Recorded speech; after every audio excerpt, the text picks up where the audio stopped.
Rahul ji politician तो है part time, लेकिन फुल टाइम ड्रामेबाज। उनको ट्रेड और ट्रेडिशन की समझ नहीं है, और ट्रेड ट्रेडिशन और टेक्नोलॉजी उनको समझ में भी नहीं आती। संसद के इतिहास में ऐसा विपक्ष हमने कभी नहीं देखा कि झूठी बातें और लोकतंत्र की सारी मर्यादाओं को समाप्त करके बस केवल झूठ बोलते रहो। मैंने आज किसानों की सभा में भी कहा और यहां भी मैं मीडिया के सामने राहुल जी से कुछ प्रश्न पूछ रहा हूं। राहुल गांधी, पहली चीज तो ये बताएं, स्वामीनाथन कमेटी ने ये सिफारिश की थी कि लागत पर 50% मुनाफा देखकर ही एमएसपी तय होनी चाहिए।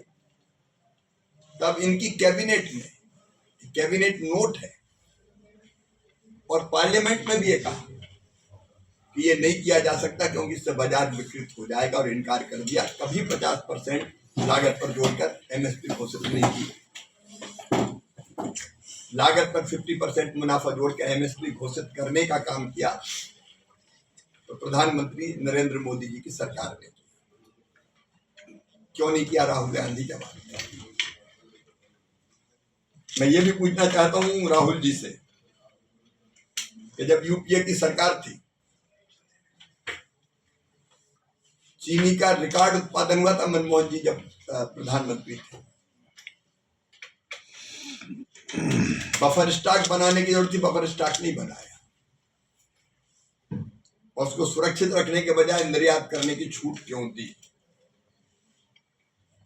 उत्पादन ज्यादा था तो भंडारण नहीं किया, और जब दाम गिरे तो किसानों को बचाया नहीं गया, और निर्यात हुआ तो देश देखे नहीं गया। क्यों नहीं देखे? 36 रुपया किलो चीनी आयात की और 12.5 रुपए किलो में निर्यात की। ये कौन सा व्यापार है? ये भी राहुल गांधी को बताना पड़ेगा। मित्रों, केवल इतना ही नहीं, 9 और 10 में जब यूपीए की सरकार थी, तब जब हमारे पास हमारा भारत का नागरिक 20 रुपया किलो आटा खरीदने को मजबूर था, उस समय उसको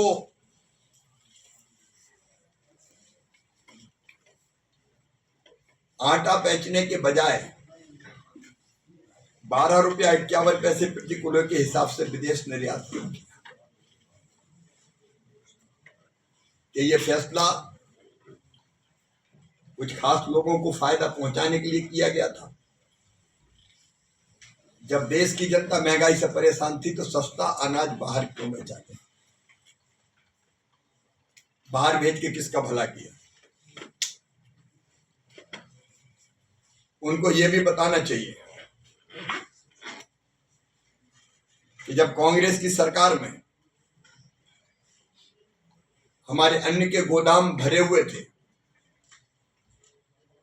और अनाज गोदामों में सड़ रहा था, सुप्रीम कोर्ट ने भी तब कहा था कि सरकार को अनाज के दरवाजे गरीबों के लिए खोल देना चाहिए। लेकिन इसके बाद भी कांग्रेस की सरकार गरीबों को अनाज देने के लिए तैयार नहीं हुई। उल्टा ये कहा कि सुप्रीम कोर्ट इस मामले में दखल ना दे, अनाज सड़ता रहे, गरीब तक ना पहुंचे।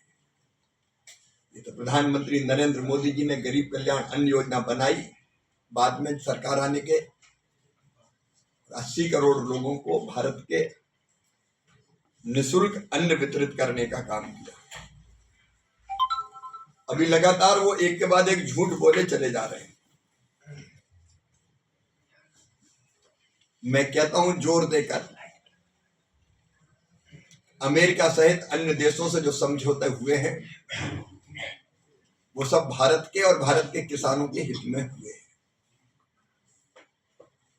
देश का और किसानों का हित सर्वोपरि रखते हुए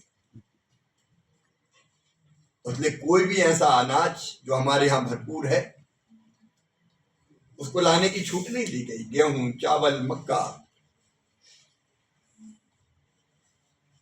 हमारे सारे फल सुरक्षित हैं, सब्जियां सुरक्षित हैं। केवल वो चीजें जिसकी हमारे यहाँ कमी है और हम आयात करते ही हैं। अब राहुल गांधी आरोप लगा रहे हैं सेब के बारे में,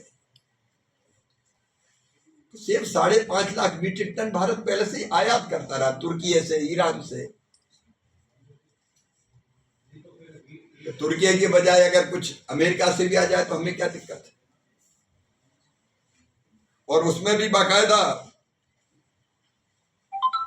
तय करके कि किस कीमत पे आएगा।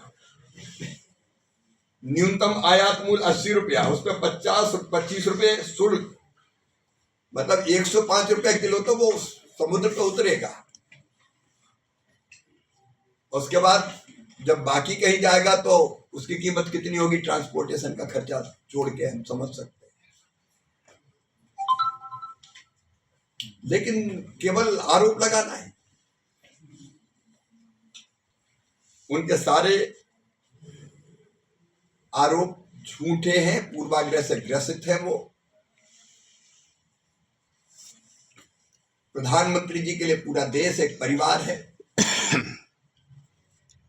और समझौता भी देश के और किसानों के हित में किया गया। अब हमारे सारे मसाले निर्यात होंगे, भारत के किसानों को फायदा होगा।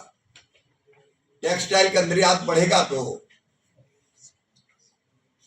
कपास भी किसान पैदा करता है, तो कपास हमारे यहाँ कम है जितनी इंडस्ट्री है, इसलिए बाहर से आयात होता है। तो जो आयात बढ़ेगा, हमारा एक्सपोर्ट अकेला बासमती चावल और बाकी चावल 63,000 करोड़ रुपए के पिछले साल निर्यात किए थे, ये निर्यात और बढ़ेगा। तो इससे किसानों का हित होने वाला है, देश का हित होने वाला है। किसी भी दूसरे देश से समझौता करते हैं तो परस्पर हित देखे ही जाते हैं, लेकिन हमारे हित सुरक्षित।